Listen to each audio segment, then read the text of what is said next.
নমস্কার বন্ধু, কেমন আছেন সবাই? আজ আবার চলে এসেছি নতুন একটা রেসিপি নিয়ে। আজ বানাবো পনির কোরমা। পনির কোরমা বানানোর জন্য চলো আমরা ঝটপট রেসিপিটা দেখে নিই। এই রেসিপিটা বানানোর জন্য আমি কড়াই নিয়ে নিয়েছি। কড়াইতে তেল গরম করতে দিয়ে দিচ্ছি। তেলের মধ্যে ছোট ছোট কেটে রাখা পেঁয়াজ ভেজে নেব। পেঁয়াজগুলো খুব সুন্দর লাল লাল করে ভেজে নেব। পেঁয়াজগুলো যখন হালকা হালকা করে ভাজা হয়ে আসবে তখন পেঁয়াজের মধ্যে আমি দিয়ে দেব অল্প করে কাজু বাদাম।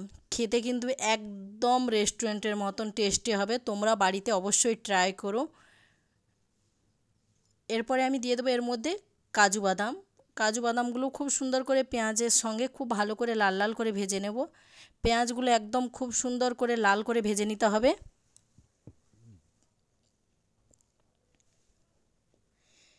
পেঁয়াজ অলরেডি আমার ভাজা হয়েই এসেছে।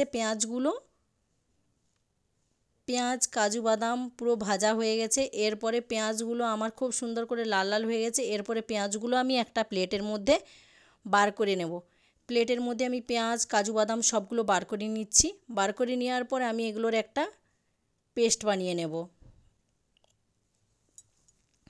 পেঁয়াজ আর কাজু বাদামের পেস্ট আমি বানিয়ে নেব। এর সঙ্গে আমি দিয়ে দেব দই মিশিয়ে পেস্ট বানিয়ে নেব।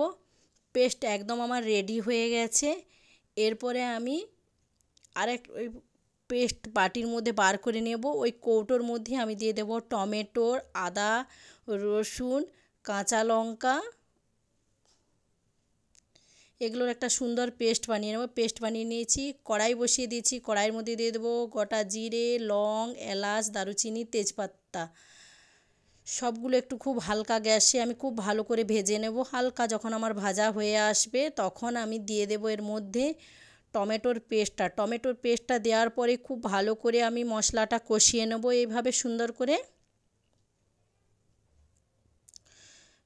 করে মশলাটা আমি কষিয়ে নেব। মশলাটা কিছুক্ষণ কষিয়ে নেওয়ার পরে অল্প উপর থেকে সামান্য নুন দিয়ে দেব। নুন দেওয়ার পরে খুব ভালো করে আরেকবার চামচের সাহায্যে আমি খুব ভালো করে নাড়াচাড়া করে নেব।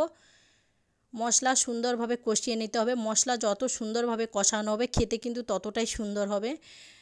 খুব ভালো করে ঢাকনা দিয়ে দেবো। আমি ঢাকনা দিচ্ছি। মশলা খুব সুন্দর করে তেল ছেড়ে দিয়েছে। এরপরে আমি এর মধ্যে দিয়ে দেবো গুঁড়ো মশলার মধ্যে দিয়ে দিচ্ছি হলুদ গুঁড়ো, লঙ্কা গুঁড়ো আর ধনে গুঁড়ো আর বেছে রাখা পেঁয়াজ আর কাজুর পেস্টটা খুব ভালো করে সবগুলোকে একসঙ্গে মিশিয়ে দেবো। মিশিয়ে খুব ভালো করে নাড়াচাড়া করে নেব। আমি খুব সুন্দর করে মশলাটা কষিয়ে নিতে হবে। এইভাবে মশলাটা খুব সুন্দর করে ঢাকনা দিয়ে আমি কষিয়ে নেব। এইভাবে মশলা সুন্দর করে কষিয়ে নিতে হবে। মশলা থেকে যেন তেল আলাদা করে বের করে নেওয়া হয়। এরপরে মশলা আমার একদম রেডি। মশলাটা ঢাকা দিয়ে দেবো। খুব ভালো করে আমি ফুটতে দিয়ে দেবো। আর তাওয়া বসিয়ে দিয়েছি। তাওয়ার মধ্যে ছোট ছোট পিস করা পনিরগুলো খুব ভালো করে আমি আগে ভেজে নেব। পনিরগুলো এক সাইডটা ভাজা হয়ে গেলে আরেক সাইডটা খুব সুন্দর করে লাল লাল করে এইভাবে সব পনিরগুলো ভেজে নেব।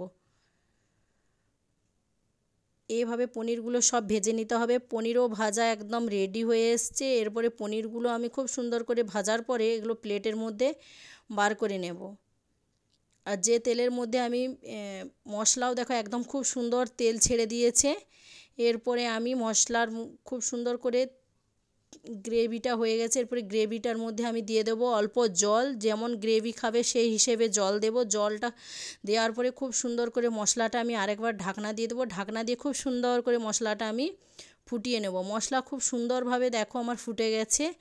এর মধ্যে আমি দিয়ে দেব গরম মশলা আর কসুরি মেথি আর গরম মশলা দেওয়ার পরে এটা খুব সুন্দর করে নাড়াচাড়া করব। আর এর মধ্যে আমি দিয়ে দেবো কুড়ে রাখা পনির।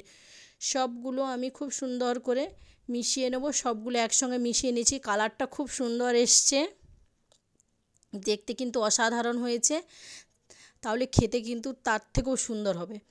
এরপরে সব ভেজে রাখা পনিরগুলো আমি গ্রেভির মধ্যে দিয়ে দেব। দিয়ে খুব ভালো করে আমি নাড়াচাড়া করব। নাড়াচাড়া করার পরে একটুক্ষণ আমি খুব সুন্দর করে ফুটিয়ে নেব। খুব সুন্দর করে ফুটিয়ে নিয়েছি। এইভাবে ফুটিয়ে নেওয়ার পরে আমার একদম ঢাকনা দিয়ে অল্প ফুটিয়ে নেব। সবজি একদম রেডি হয়ে এসছে। খাওয়ার জন্য। এরপরে আমি ওপর থেকে দিয়ে দেব ছোট ছোট পাতলা করে কেটে রাখা ধনেপাতা দিয়ে দেব। দেওয়ার পরে খুব ভালো করে আরেকবার সবগুলোকে একসঙ্গে মিশিয়ে নেব। কাঁচা লঙ্কা ওপর থেকে দিয়ে দেব। সবজি একদম খাওয়ার জন্য রেডি। তোমরাও বাড়িতে ট্রাই করো, তোমাদেরও খুব ভালো লাগবে, খেতে কিন্তু অসাধারণ লাগবে। এইভাবে সবজিটা বানিয়ে খাও। ভিডিও যদি তোমাদের ভালো লেগে থাকে অবশ্যই লাইক করবে, কমেন্ট করবে, শেয়ার করবে। পাশে থেকো, সাথে থেকো। দেখা হচ্ছে নতুন একটা রেসিপির সঙ্গে। Tata, by.